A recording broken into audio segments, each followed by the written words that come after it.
ملتان کی گلیوں میں ایک دن عجیب منظر دیکھنے میں آیا۔ لوگ حیران تھے، دم تھے، کچھ سوچ سمجھ نہیں آ رہا تھا کہ آخر یہ کیا ہو رہا ہے۔ ایک فقیر کھڑا ہے اور سورج، ہاں وہی آسمان کا سورج، اپنی جگہ سے نیچے اترتا چلا آ رہا ہے۔ قریب اور قریب لوگ ڈر سے چیخنے لگے، کچھ بھاگنے لگے، لیکن وہ فقیر بالکل پرسکون کھڑا تھا۔ اس کے چہرے پر مسکراہٹ تھی۔ سورج اس کے قدموں میں آ گیا۔ یہ کون تھا؟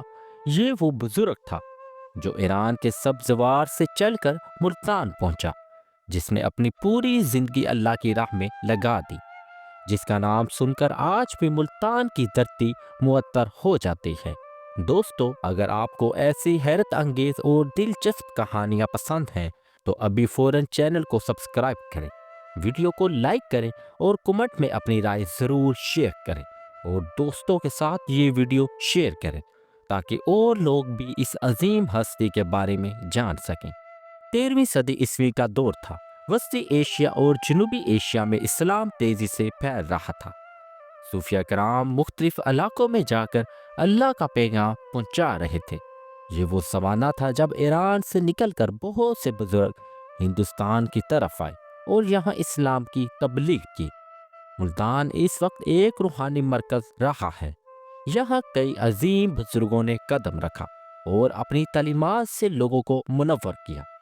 حضرت بہاؤالدین ذکریہ، حضرت شاہ رکن عالم اور دیگر بزرگوں کے ساتھ ساتھ ایک اور عظیم شخصیت نے ملتان کو اپنا مسکن بنایا، اور یہ تھے حضرت شاہ شمس الدین سبزواری۔